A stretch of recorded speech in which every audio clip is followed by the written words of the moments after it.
gawain ngayong umaga, and let's continue on with our worship. Talking about Ten Commandments, ang tanong para saan ba itong Ten Commandments? Ang sabi ni Ted Turner, isa siyang Amerikanong reporter, sinasabi niya ang Ten Commandments daw ay obsolete na. And we're living in outdated rules. Sabi niya, hindi na yan bago, luma na yan. The rules we're living under the Ten Commandments, and I bet nobody here ever pays much attention to them because they're too old. At nang ibigay nga naman yan, about siguro mga 1,500 BC. So lumalakad na mahigit na 3,000. At marami nagsasabi na ang batas ay, yung Ten Commandments ay yan ay good only for the Jews. So bakit natin pag-aaralan?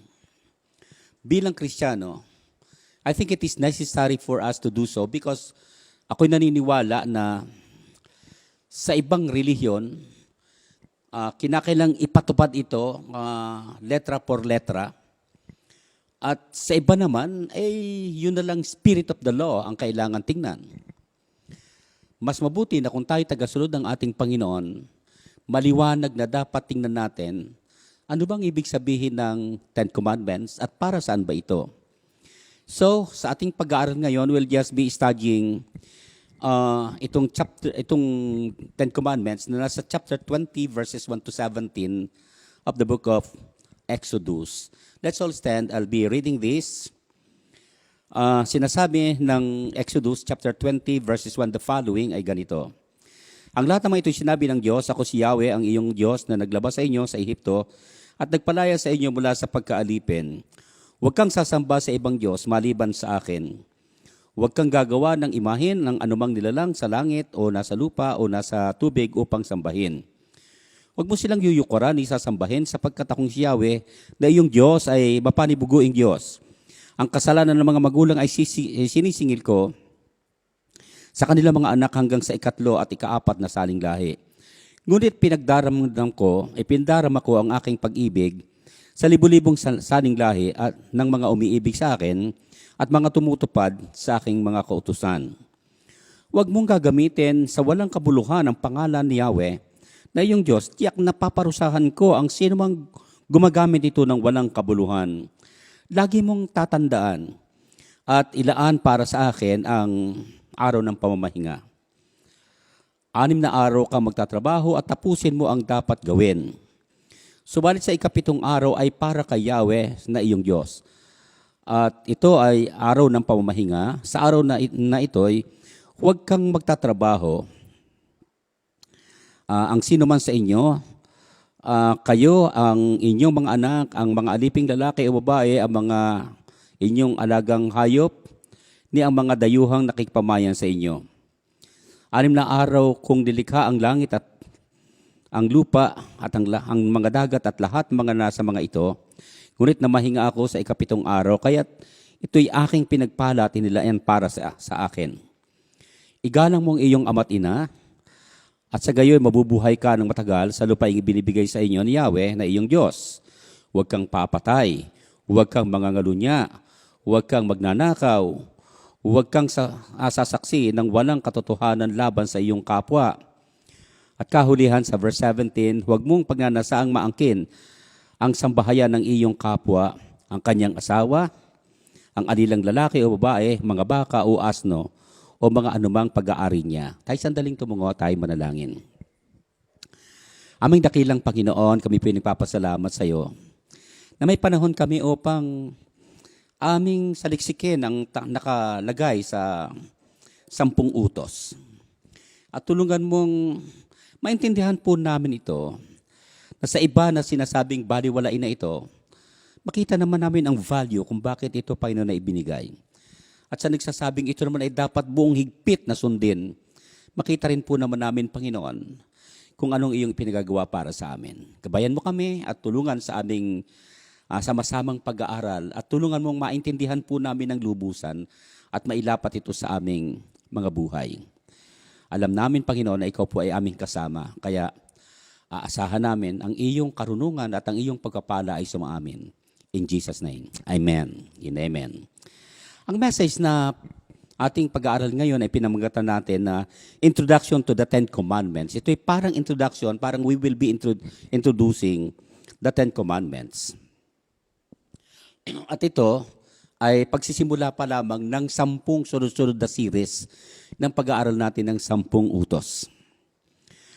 Ang rason, pag-usapan natin, anong rason, bakit ibinigay yung 10 utos? Reasons for the law. Mayroon tayong dalawang makikita rito. Una sa lahat is the probable reason.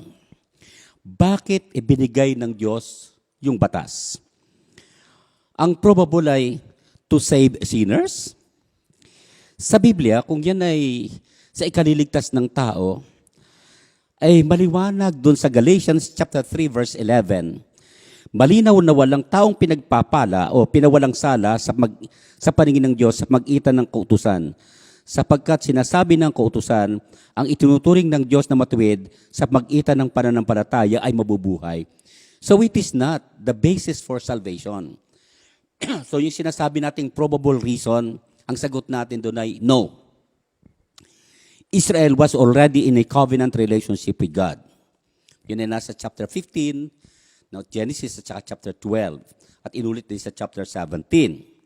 Sabi rin sa Roma chapter 3 verse 20 ay ganito, Romans 3:20. Sapagkat sa magitan ng gawa ng kautusan ay walang laman na maaaring o aariing ganap sa paningin niya. Sapagkat sa magitan ng kautusan ay ang pagkakilala ng kasalanan. Sa makatuwid, ibinigay ang batas para makilala natin at malaman natin kung gaano kalala ang ating ginagawang kasalanan. Anong araw, pag walang batas, hindi natin masasabing nagkamali ako o nagkasala dahil walang panukat eh. At ang sabi ng Biblia sa Santiago Kapitulo 2, talatang 10, sapagkat ang sino mang gumaganap ng buong kautusan, gayon may natitisod o hindi nagkakasala sa isa, nagiging kasalanan sa lahat. Sa makatuwid, if your decision is to be saved sa magitan ng 10 utos, siguro wala namang masama. Kaya lang ang sabi, dapat sundin mo yung buong 10. Ang prinsipyo is 10 all or not at all. Pag hindi mo kayang sundin yung buong 10, hindi kaya talagang maligtas ikaw. Tatandaan ko nung ako'y nag-aaral pa ng elementary, saka meron yata din during the time ng high school, na merong tinatawag na right minus wrong. So, pag ikay nagkamali, yung tama mo ay kinakailangang burahin din. At I think yun ang isa sa mga reasons. Well, after having seen the probable reason, tingnan natin yung provided reasons why God gave this law to Israel. Una sa lahat, to reveal His glory and holiness. Upang ihayag ang kanyang kaluwalhatian at ang kanyang kabanalan. Ang Diyos kasi natin ay hindi tinatawag nating just o basta-basta. Kasi sa kasalukuyan, bihirang-bihira ang mga taong gumagalang na. Akala nila ang Diyos ay doon lamang matatagpuan sa loob ng church. At paglayo sa loob ng church at wala na, kaya na niyang magsinungaling, pwede na siyang magnakaw, pwede siyang mag-imagine ng kung ano-anong masasama. At kahit nag-iisa, parang ang akala mo ang Diyos, ang domain, yun lamang matatagpuan ay doon lamang sa church. Hindi natin alam na ang Diyos natin ay kita tayo. He is in every place. And therefore, kahit saan tayo naroon, ay naroon ang Diyos. And therefore, yung kanyang kabanalan at yung kanyang kalaltian ay dapat lantad at nakalagay sa utak natin, implanted to our mind, that God is revealing His glory and holiness. Kaya pag inilagay yung 10 panukat na yan, sinusukat kung ikaw nga ay, are you checked do sa iyong mga ginagawa? Pangalawa, to reveal man's sinfulness. Upang ipakita sa atin yung ating kasalanan. Kasi maraming mga taong huling-huli na, pero itinatanggi pa eh. Pero kung mayroong batas na nagsasabing, ito ang ginawa mo, at dito ka nagkamali, ay po pwedeng ibigay mo sa kanya at ipakitang dito ka nagkamali, saka pa lang siya pwedeng nagsasabi ng oo. Yun yung kitang-kita na siya nagkamali, tinatanggi pa niya eh. So ang layunin ng Diyos ay upang ipakita na malinaw ang ating paglabag sa kautusan at sa gusto ng Panginoon. Pantatlo is to mark Israel as His chosen and to separate them from the heathen. Upang kanyang ipakita sa mga tao, sa mga paligid na ito yung aking mga anak. Kayo ay namumukod tangi. Iba kayo. At may marka kayo ng Diyos. At kung tayo ay gumagawa ng kapareho ng ginagawa ng nasa salibutan, anong kaibahan natin? Ba't pa tayo naging Kristiyano? Panglima is to prepare Israel for the coming of Jesus Christ. Ang layunin nito, sapagkat sa tuwing makikita natin na bawat kasalanan natin ay nagpapakita sa atin ng pagiging kulang ng ating pagsunod sa ating Panginoon. Ipinakikita lamang na kailangang mayroong tagapagligtas. Dahil ang sabi ng Biblia sa Romans chapter 6, verse 23, for the wages of sin is death. Kaya nga, pagka gagamitin natin na ang 10 utos ang siyang batayan ng ating kaligtasan, ay napakadaling tingnan kung tayo papasa or not. Ipagpalagay na ikaw ang pinakamabait na tao sa buong mundo. At isang beses ka lang nagkakasala sa bawat araw. Ilan sa isang taon? 365. I-multiply mo yon kung ilang taong ka na ngayon. Ang sinasabi, ang kabayaran ng kasalanan, hindi mga kasalanan kasalanan lang. So ilang beses kang dapat patayin. So nakikita natin that it should be to prepare Israel. And then number 6 is to illustrate the type of ceremony, the type and ceremony, the person, and the ministry of Jesus Christ. To illustrate in type and ceremony, the person of Jesus Christ. So, sa Biblia, ang sabi ang kautusan ng anino lamang nang hindi pa lubos na naglalarawan ng mabubuting bagay na darating. Hindi ito nagpapabanal sa lumalapit sa Diyos sa magitan ng mga handog na inialay taon-taon. Sa makatwid, ito lamang ay ang naghihintay ay kailang mayroong gumawa at gumanap ng pagtubos. Ipinakikita therefore yung lala, masyado ng malala, talamak ang paglabag ng tao. And therefore, ipinakikita rito na ang tao habang tumatagal at tumatanda ay palalim sa kumunoy ng kasalanan. Let's go to the picture of the law. Anong inilalarawan ng batas? Una sa lahat, it is a mirror. Doon sa James or Santiago, Kapitulo 1, talatang 22 at 20 hanggang 25, ito inilalarawan at parang ipinakikita bilang isang mirror or salamin. At paikiнаgbabasa ng Biblia, o di kayo yung 10 utos, ipinakikita doon, titingnan mo yung iyong sarili sa salamin ng 10 utos. Tsatsikan mo kung hindi ka naaayon, hindi ka sumasang-ayon, o hindi ka, yung iyong buhay ay hindi umaayon doon sa 10 utos. Ang ibig sabihin nun, ito yung nagpapakita kung gaano kalalim at kalala ang ating ginagawang mali. Pangalawa, ito ay yoke, yung sinasabing nakalagay dito na parang paod. It brings bondage since the flesh finds it impossible to keep. Ito'y parang nagpapakita natin sa atin na parang isang paod, yung ginagamit ng ng mga kalabaw na humihila sa pag nag-aararo. So, parang ito ay naglalarawan na daladalang paod natin upang ating dalhin. Kasi hindi pwedeng hindi natin sundin dahil ang nagbigay dito ay yung Diyos na makapangyarihan. Kaya kinakailangang tayo ay pasukat dito. Pangtatlo, it's like a schoolmaster. Ito'y nagpapakita, alam niyo, pagka sinasabi nating guro, ay nagpapakita ito na, dadalhin lang tayo patungo kay Jesucristo.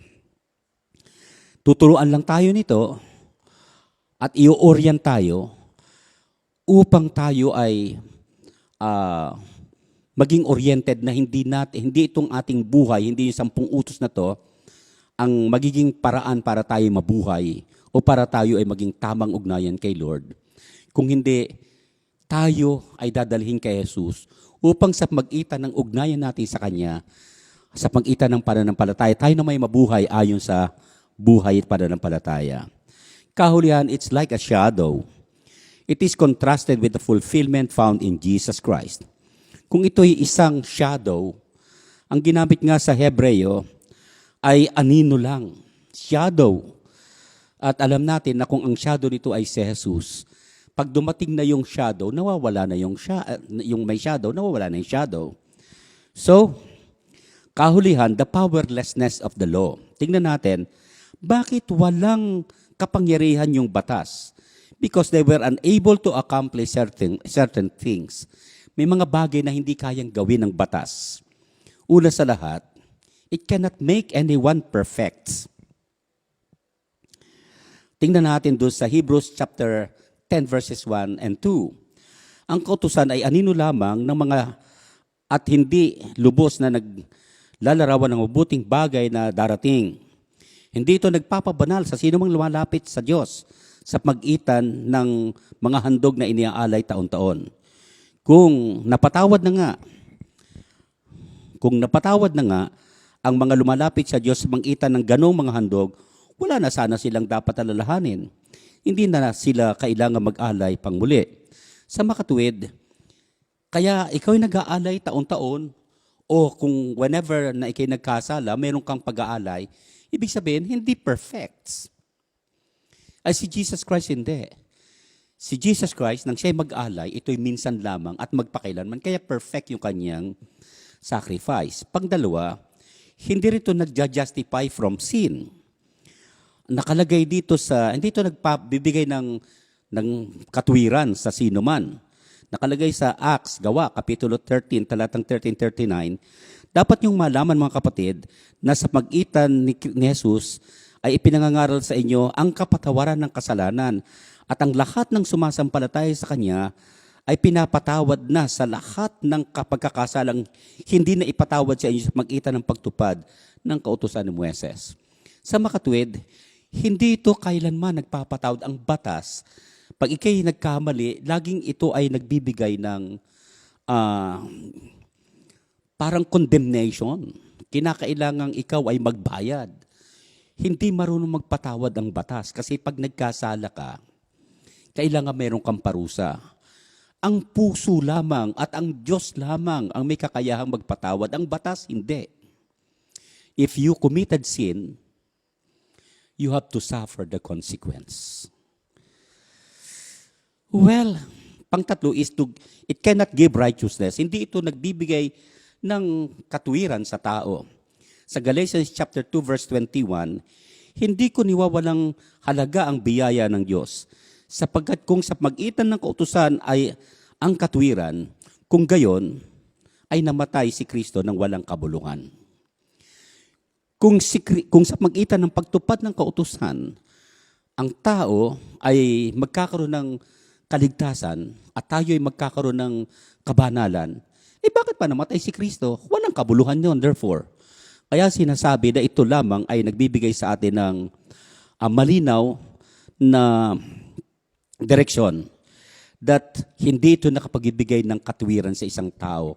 Ito pa nga ang nag-check sa atin kung gaano karami ang ating mga pagkakamali bawat araw. Sa makatuwid, kalimitan ang ating kwentahan ay gaano karami ang iyong pagkakamali. Hindi yung gaano karami ang iyong tamang nagawa. Kaya no one can say ako'y mas matuwid kesa sa'yo.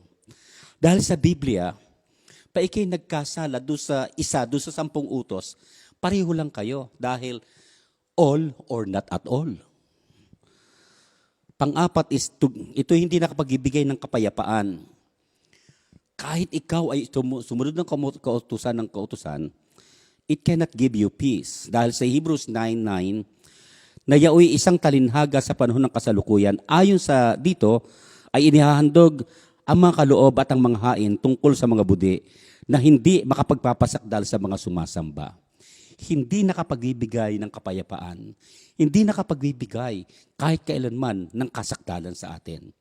Kahit tuparin mo dahil ang kasalanan ay nararamdaman sa loob.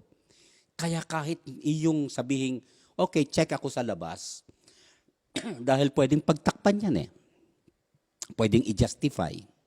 Karami ngayong pag nagpa-check, ay titingnan natin, check naman talaga, pero yung pananangopya.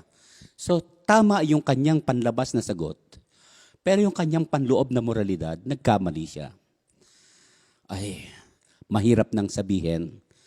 Pero, maraming mga tao ngayon ang may hawak-hawak pagkatapos ng graduation ng kanyang diploma. At habang itinataas niya yung kanyang diploma, ay para bang ibinawagaywayin niya na lahat ng ito ay pinagpaguran ko. Pero ang tanong ay ganito, kung iyong sasaliksikin, yan ba talaga ay produkto ng iyong pagpapagod? Hindi pa kasama dyan ay ang pagdaraya. Ang dami ngayon na gustong-gustong maglingkod sa Panginoon na mayroong pandaraya. Ang gusto ng Diyos, malinis yung tao. Ang Diyos ay naghihintay ang Diyos ng malinis na naglilingkod sa Kanya. So pwede nga isang tao ay nakatapos ng pag-aaral, nakagraduate sa Bible School, pero kung titingnan mo, yung asawa niya ngayon ay hindi niya tunay na asawa dahil mayroon siyang asawang iba na iniwanan lang niya. Tanong ay ganito, qualified ba siyang maglingkod sa Panginoon?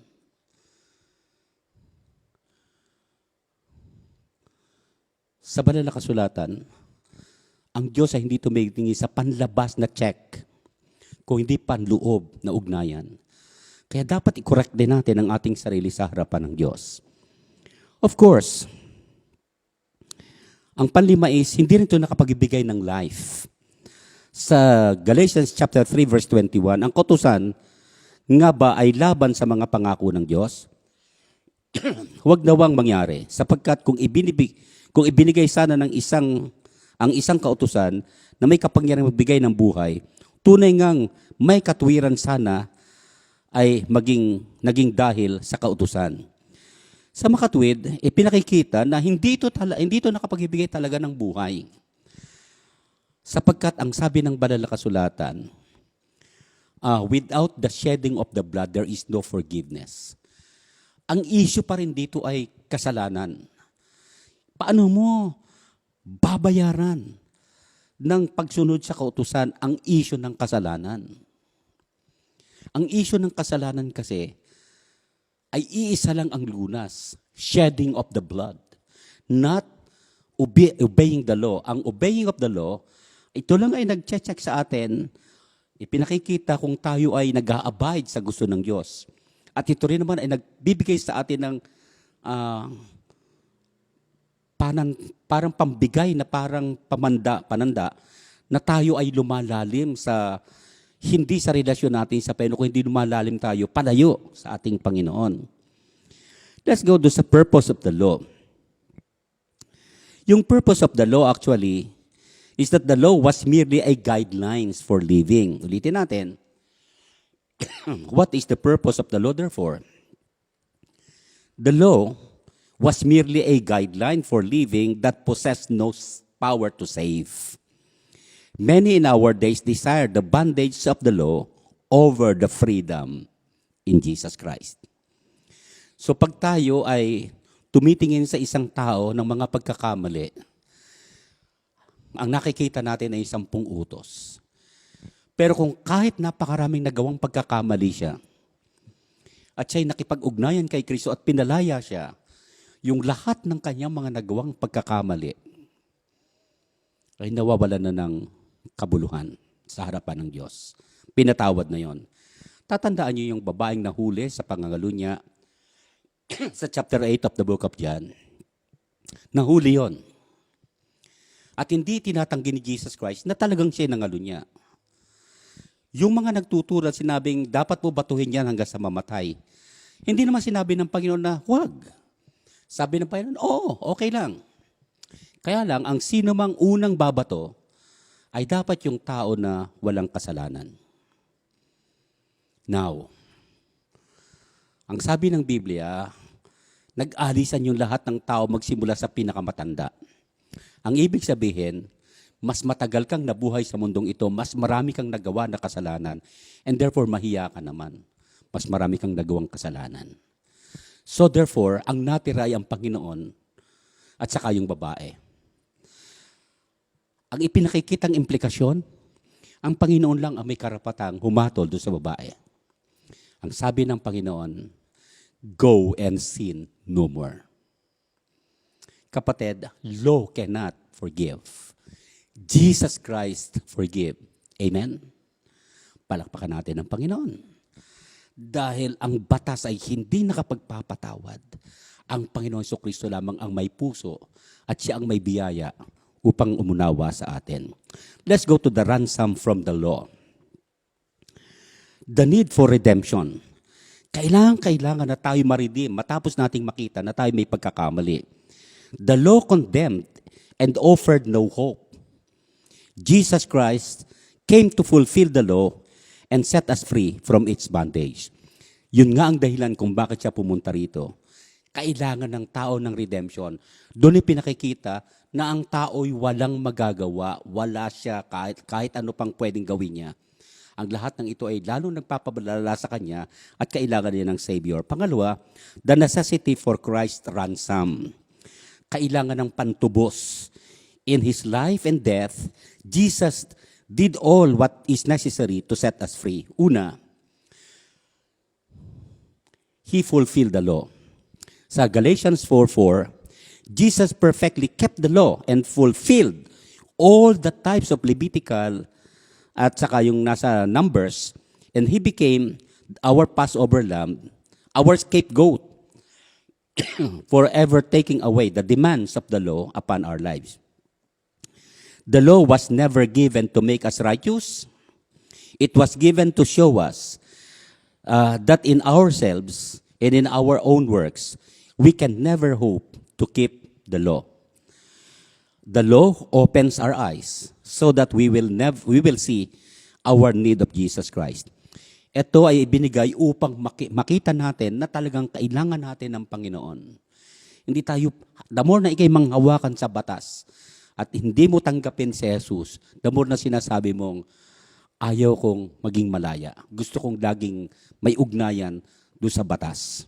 At yung batas na yan, ang siyang laging nagbibigay sa iyo ng pagkakataong ikaw ay nakagapos, ikaw ay nakabilanggo doon sa mga kautusan nito. Pangalawa, He finally met all the righteous requirements of the law. Only Jesus Christ finalized the meeting of the righteous demanded by the law. Jesus' death satisfied God's requirement for sin and for obedience of the law. When we are in Him, we are not forced to obey the law. We are compelled to obey it out of love for Him. Kaya ang pagsunod natin sa kautusan ay hindi dahil sa kailangang sumunod tayo, kung dahil kaya natin sinusunod yon dahil mahal natin.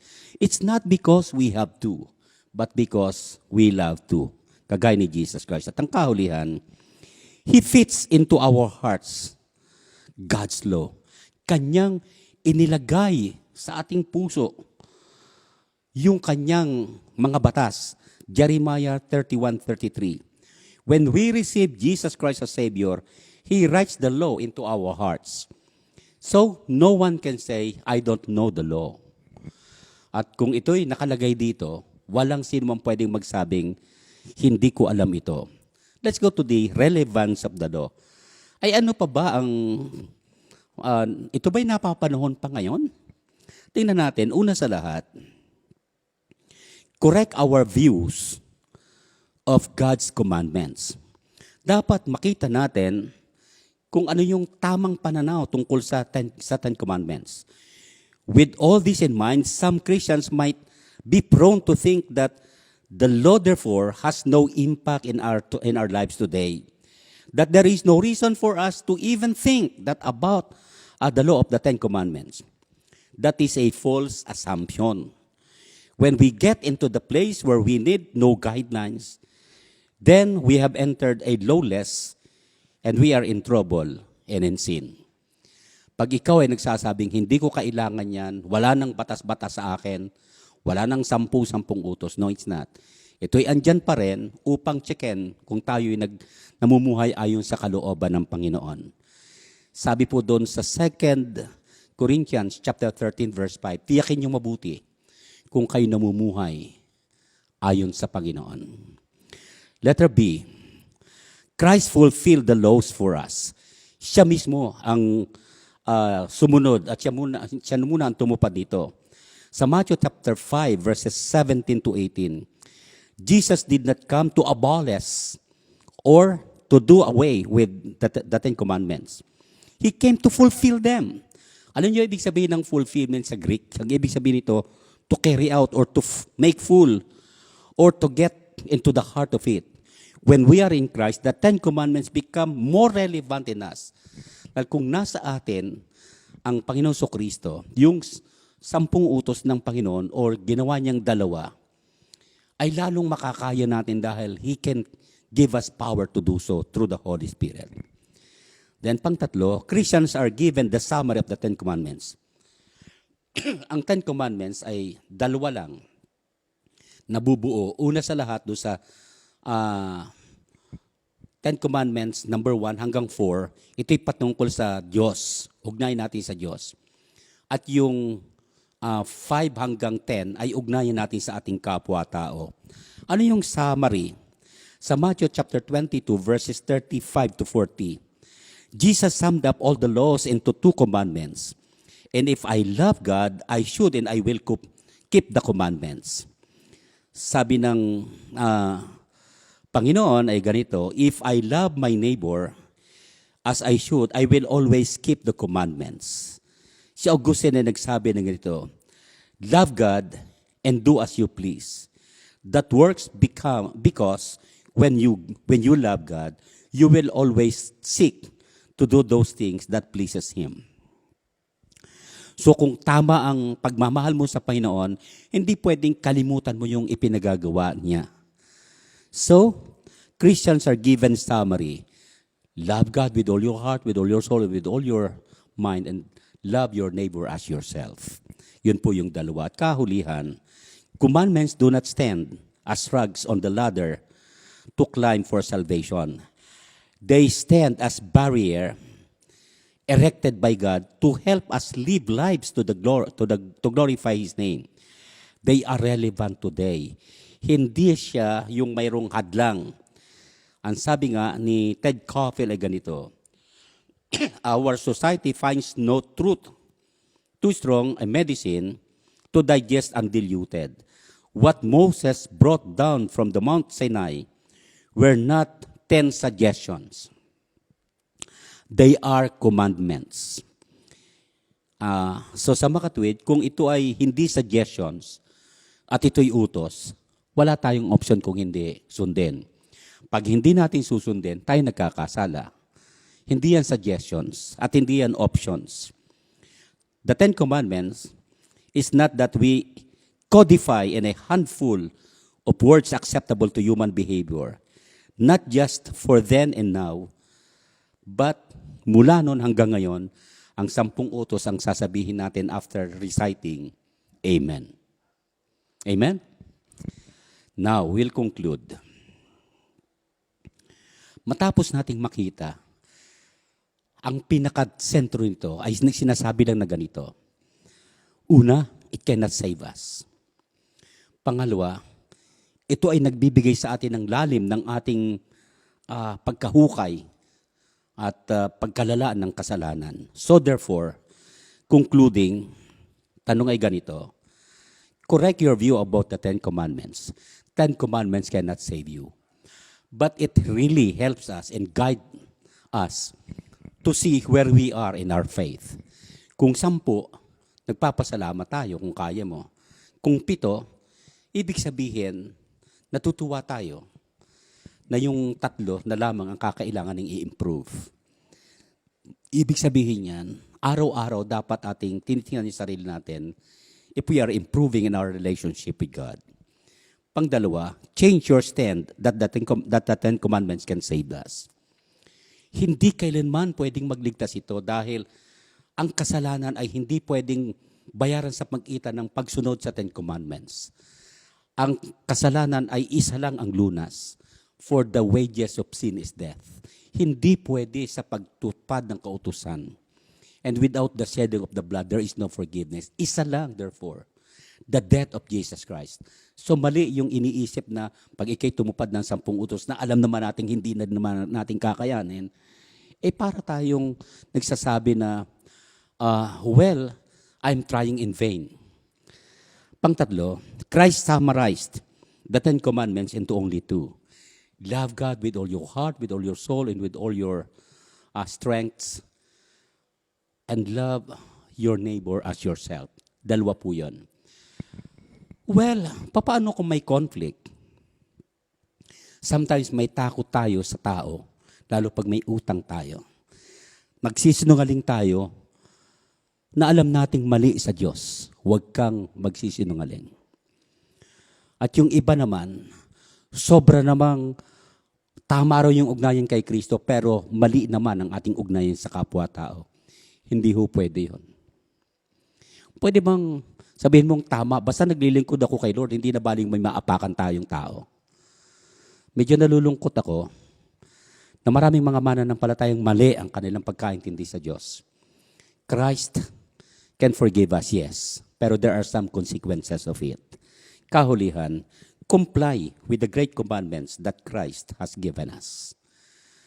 Tandaan natin, naghihintay ang Panginoon ng tama at maayos na ugnayan. At kung tamang ugnayan natin, hindi tayo magrereklamo sa pagtupad ng utos niya. Ang sabi ng Panginoon, if you love me, you will keep my commandments. Tanong ko ganito, do you love Jesus? If you love Jesus, then it's okay. Alam mo, sa isang nanliligaw, baliwala sa isang nanliligaw kung talagang mahal niya yung nililigawan. Dun sa iniuutos niya. Pero mayroon akong isang narinig na isang lalaking nanliligaw, 3rd year high school siya noon. At yung nililigawan niya ay 4th year high school, anak ng general. At nung ihatid niya yung babae doon sa bahay nila, naabutan siya nung general. At sinabi ng babae na, Dad, ito po yung aking manliligaw, 3rd year high school. Kinausap daw siya, tinawag siya nung general at sinabi niya, halika nga rito. Talaga bang nililigawan mo yung anak ko? Sabi niya, opo. Ito lang ang gusto kong sabihin sa'yo. Kung lulukuhin mo lang yung anak ko, ay huwag ka na magpakita sa akin. Mula noon daw, hindi na siya nagpakita. Kapatid, if you're a Christian, you'll obey His commands. Ano man ang ibig sabihin nito dahil masarap sumunod sa Panginoon. Dahil yung pagsunod sa kautusan ng Panginoon is compliance do sa kanyang pag-ibig natin sa Kanya. Tanong ko lang ay ganito, do you love the Lord? If you said yes, then obey His commandments. At yung pagsunod na yon ay hindi dahilan sa kabigatan, kung hindi dahil sa mahal mo siya. If you love me, you will keep my commandments. Ang ilan ay ganito. You love people because you love the Lord. You should love people as you also love the Lord. Tanong ay, kumusta yung ating ugnayan sa ating kapwa-tao? Kumusta yung mayroon bang taong napangakuan tayo na hindi natin ginagawa? Mayroon ba tayong mga nakompromiso ng mga bagay na ang Diyos naman ay nakatingin sa iyo at mukhang nakasimangot at sinasabing, mali ang ginagawa mo, anak. O baka naman, you are telling to yourself that you are a Christian, but deep within yourself, you are not. If tahasan mong sinasalungat ang 10 utos, ay nagpapatunay lang yan, no, na wala kang ugnayan kay Kristo. Ang isang anak ng Diyos ay hindi lapastangan sa Panginoon. Ang isang anak ng Diyos ay ikatutuwa niya at ikagagalak ang sumunod sa ating Panginoon. Ikagagalak niya ang maglingkod kahit na siya'y hirap na. Dahil Diyon ang nakapagbibigay ng kasiyahan sa kanyang Ama. Mahal natin ang Ama. Sundin natin siya. Let us pray. Father, thank you so much for your word. Thank you for reminding us na mayroon kaming responsibility. And help us to live in accordance to your expectation. Forgive us sa aming mga nagagawang mga kamalian, that we are not complying in accordance to do sa iyong ninanais sa amin. Lord, aking panalangin, linisin mo po kami. At bayan mong matugma ang aming buhay sa iyong gustong ipamuhay namin habang kami nasa mundong ito. That people may know that we are your disciples because we obey your commandments. And people will know that we love you because we obey your commandments. Thank you so much. Bless your people. At iyo, Panginoong, pagpapalain, lalo na ang lahat ng mga pastor ng GCCP. At lahat ng mga naglilingkod sa iyo ngayon, na tapat ang kanilang puso. Meron talagang mabibigat na mga dalahin at kanilang kinakaya kahit na mabibigat. Pero thank you for enabling each one of us. Thank you na pwede naming ipagkatiwala sa iyo ang pangangailangan ng iyong mga anak, ang kanilang mga pang tuition fee, ang kanilang pang araw-araw na ikabubuhay, ang kanilang mga hanap buhay, ang kanilang mga negosyo, ang kanilang family, ang kanilang mahal sa buhay may be abroad. We pray for our brethren who are abroad right now. Specifically, I pray, Lord, lalo kay Vanny, na nasa Singapore, ingatan mo siya. Pagpalain mo po, Panginoon. At naway, ingatan mo ang kanyang lahat ng ginagawa at ilayo mo siya sa mga karamdaman. Ganon din si Brother Eji. At ganon din si Brother Eli. Doon, Panginoon, sa Saudi, ingatan mo sila at pagpalain. Mga mahal namin sa buhay, ang mga doctors doon sa Amerika, sina Pastor Lino, ang mga Bansuelo, sina Sister Gigi Merlin, at ang panalangin namin, Panginoon, ay iyong pagpapalain. Mga kapatiran naming marahil hindi namin nabanggit. Pero tulungan, Panginoon, ang mga Fermin doon sa Hong Kong. Tulungan mo rin, Panginoon, ang mga Bacani doon sa Hong Kong din. Sina Brother Louis doon din po sa Hong Kong at sina Brother Jason doon din sa Hong Kong. Pagpalain mo, Panginoon, ang bawat isa sa amin. At ang aming evangelism, ang lahat ng aming ministry, tulungan, Panginoon, mag-improve ang aming relationship sa isa't isa at patuloy kaming umasa na lahat ng aming napakinggan ay maging bahagi ng aming pagkatao. This I pray in Jesus' name. Amen and amen. Let's all stand. Tumayo tayong lahat. Taas natin yung ating kanang kamay. At ngayon ay tanggapin ninyo ang pag-ibig ng Diyos Ama, biyaya at pagliligtas ng Diyos na gabay, panguna at pagbibigay kapangyarihan ng Espiritu Santo sa mga tinawa mula ngayon hanggang sa si Kristo ay bumalik. And all the people of God say, Amen and Amen.